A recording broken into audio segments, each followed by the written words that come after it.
Fun game I'm trying to play. Trying to capture with my iPhone a picture of the Shinkansen as it goes past.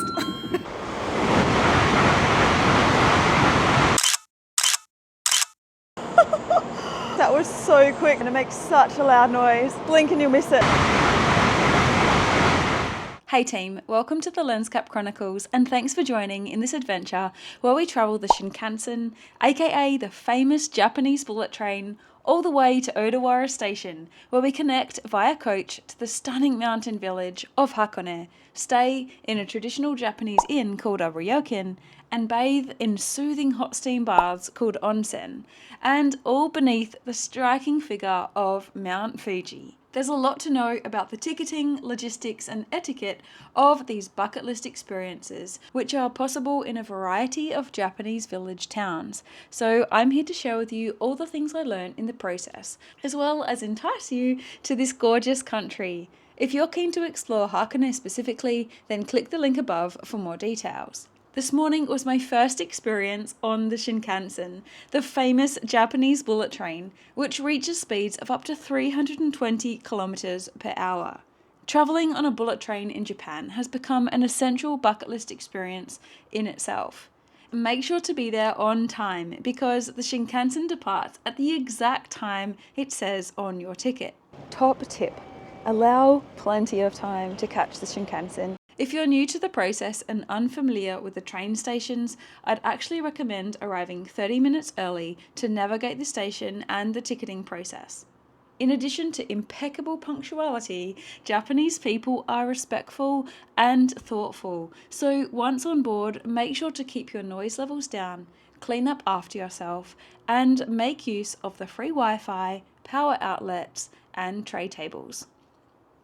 Eating on the bullet train is acceptable, and it's common to see locals buying bento boxes from the station to enjoy once seated and when the train is on its way. If you're looking for extra comfort, then consider a green car, which is similar to business class, which offers more legroom, wider seats, and a more serene environment, or the grand class, which is effectively first class. Seat reservations are recommended, especially during peak times. I took the Shinkansen from Tokyo Station to Odawara and I booked my tickets through the Click application, which was incredibly straightforward. However, if you plan to use the Shinkansen on multiple occasions, it's probably worth purchasing a JR pass for unlimited travel and free seat reservations. However, do note that some services are not covered on various Shinkansen lines with the JR pass. But you can purchase a supplement for these, so be sure to look up your anticipated itinerary ahead of time. At the time of filming, JR passes could be bought for 7, 14 or 21 days, depending on the duration of your stay and travel plans. I'd say it's worth it if you plan to travel to Kyoto and Osaka as part of your trip. The experience within the Shinkansen is reasonably comfortable. It's very clean, there's no rubbish anywhere, so much legroom, but because there's no airflow, it's a little bit stuffy and there's no smoking anywhere on a Shinkansen, but obviously people still come in with smoke on their jackets and their clothes, and so it does still get into the cabin. In any case, I've only had a 30-minute ride here to Odawara and it was certainly an incredible experience. It's worth considering your luggage because there are tight restrictions on what is or isn't allowed. Each passenger is allowed 2 bags free of charge.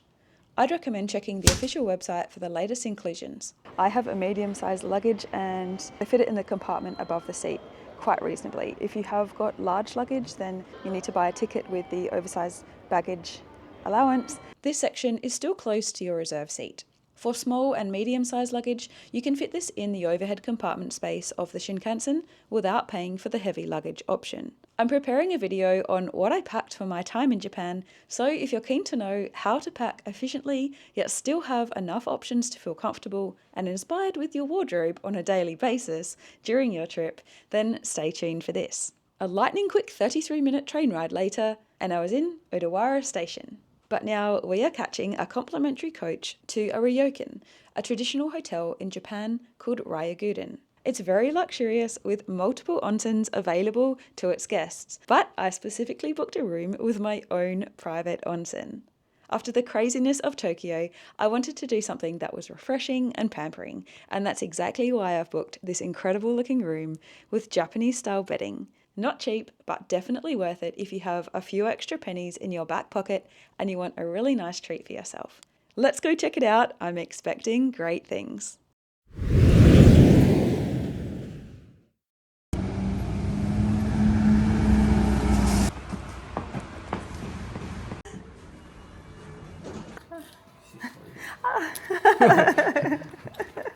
Very nice. Information.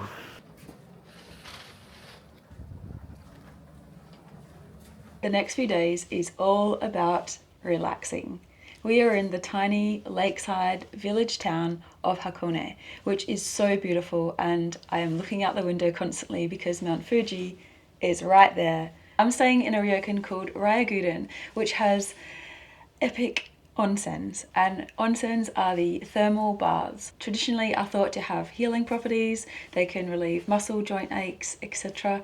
And I have a personal onsen in my suite with a view of Mount Fuji. So what is a ryokan? Well, a ryokan is a traditional Japanese inn, and you'll find them dotted around Japan, especially in hot spring resort towns, like the one I'm staying in here in Hakone.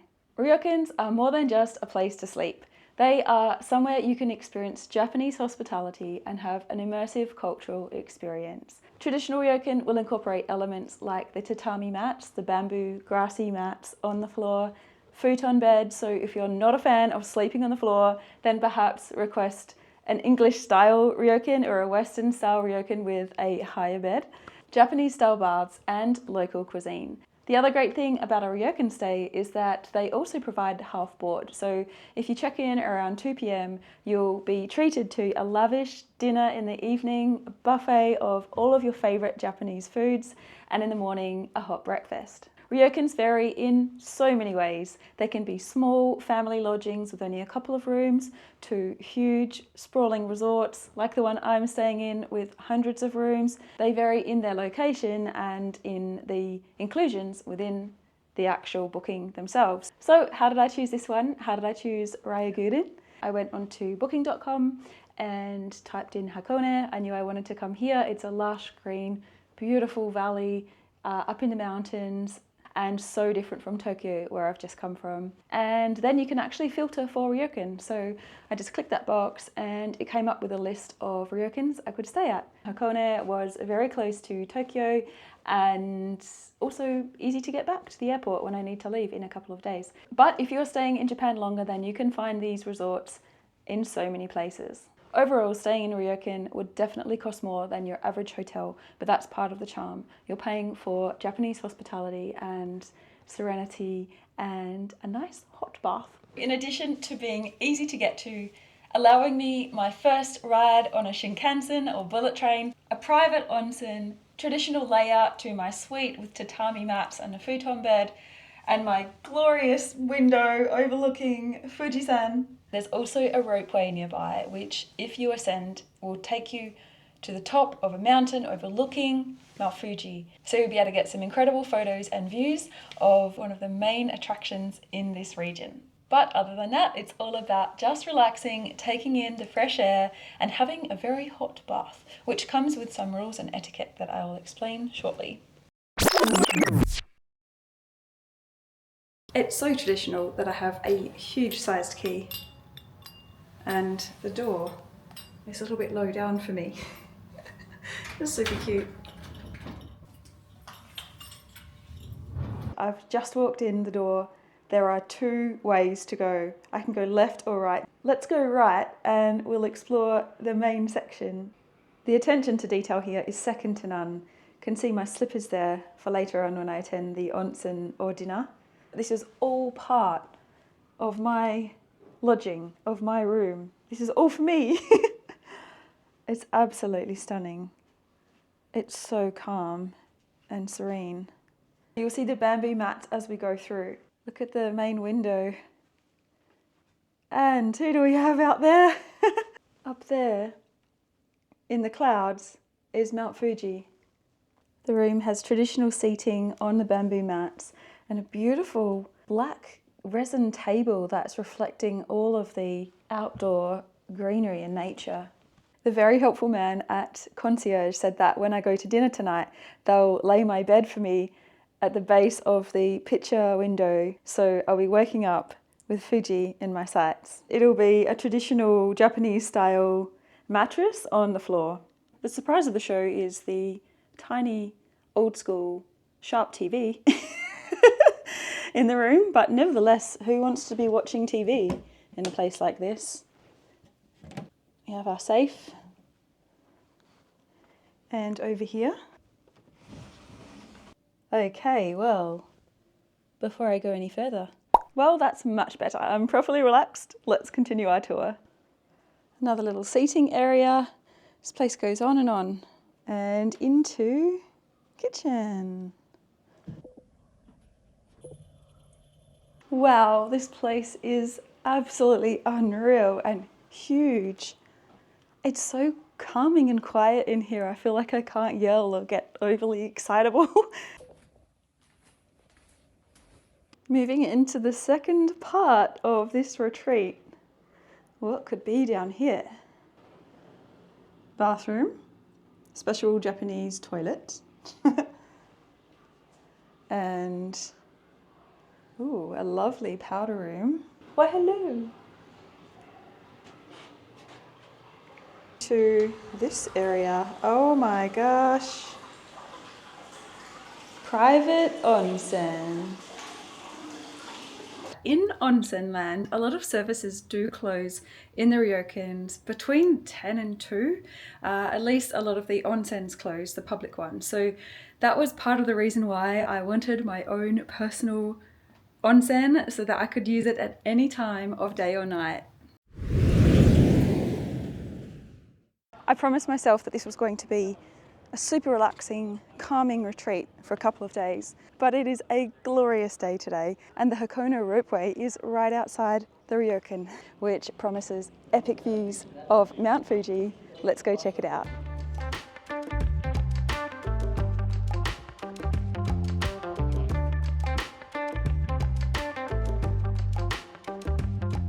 Well, it's a tad windy, but the views from up here on the top of Mount Hakone, overlooking Lake Ashi and the village below, are simply stunning.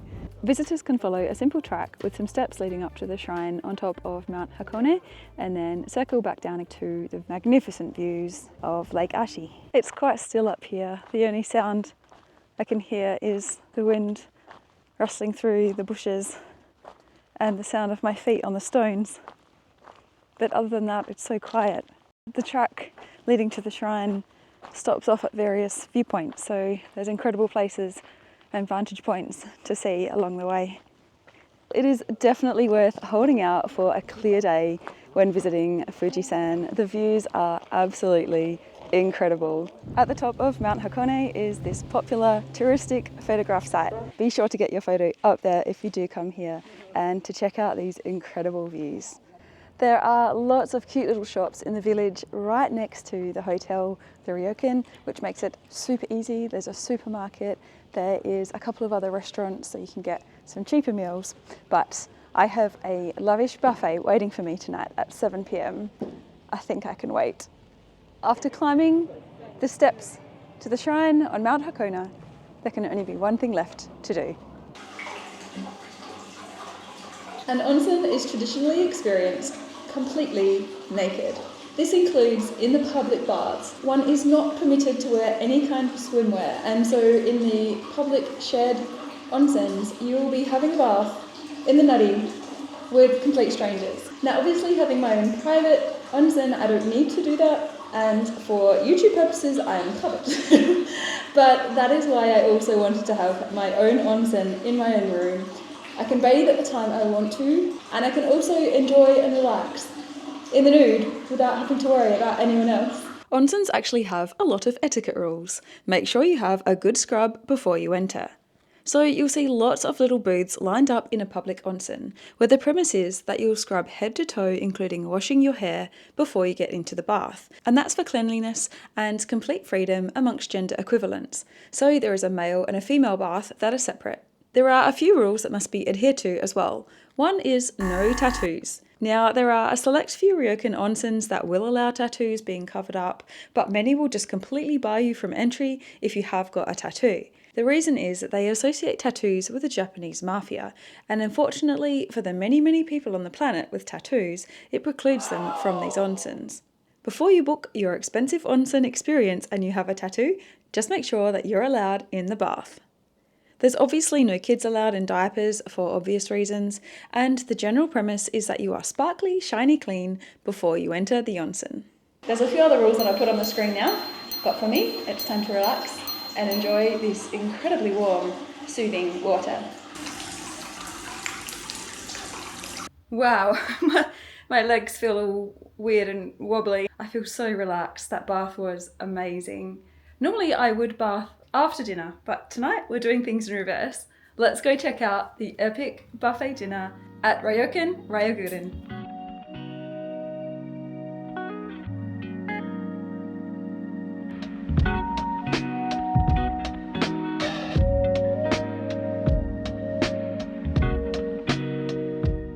And clam, and snapper, rosy sepals, tuna, and horse mackerel.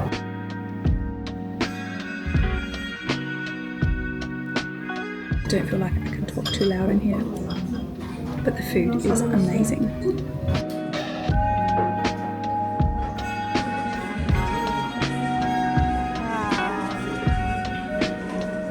This one goes in here. Yeah. Okay. The shell goes in here too? Yes. Okay. And use this chopsticks.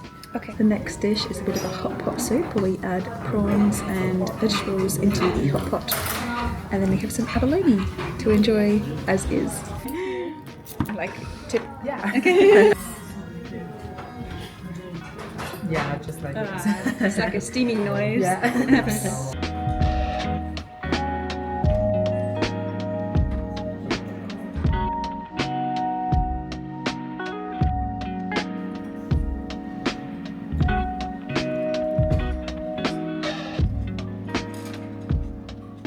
so good. Soy, spring onion, vegetables and prawns. What could be better? We have been served our main dish, which is beef stew with rice, pickles, eel and miso soup. One of my all-time favourites. That is very soft. A little bit stringy, but textural, still flavoursome. Coated in cheese. A really lovely main dish with a tiny carrot and a tiny broccoli. The last time I had eel, I was in the Fuji market in Tokyo and it was incredible, so I'm looking forward to this right now. That is really good. Soft but grilled, fishy but salty. It's really a nice balance. Last drops. Okay. Yes. Dessert. This is a melon. This is a blue sky jelly. Dessert has been served. We have a melon with a blue jelly that has got yogurt trapped inside it. So you can see these little swirls of yogurt inside the jelly. Wow, so juicy. It's like the most juicy melon I've had in a long time. And let's try this crazy blue jelly. A very refreshing light dessert to cap off an amazing 5-course menu here in Hakone. Japanese food always wins me over. A special shout out to all of the fabulous ceramic pots that featured in tonight's meal. So cute, different colours, different shapes and sizes.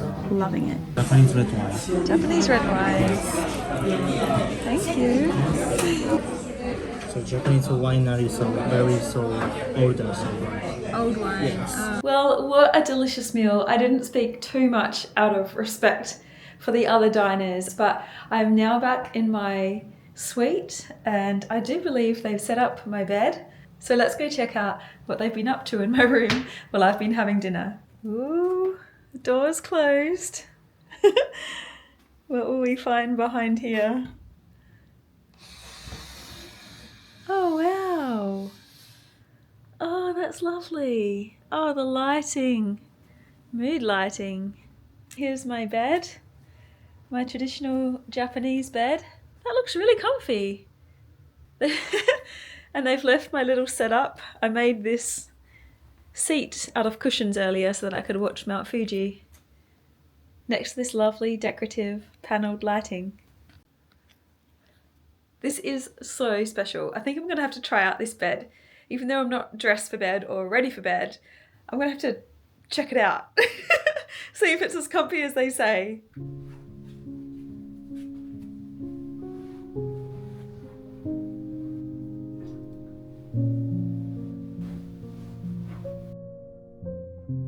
I love this. It's like I'm camping in a beautiful room, in a comfy bed. I'm gonna wake up in the morning and Mount Fuji's gonna be there. This is definitely a lot more comfortable than people have mentioned. It's not like sleeping on the floor. The mattress is thick. I don't feel the floor at all. And these covers are really comfy. I'm definitely gonna have a good night's sleep here. Wow, it's morning in Hakone and I can see Fuji out my window. There's no clouds. It's simply so beautiful. The outline of the snow on the top is so crisp. Cuts a really striking figure.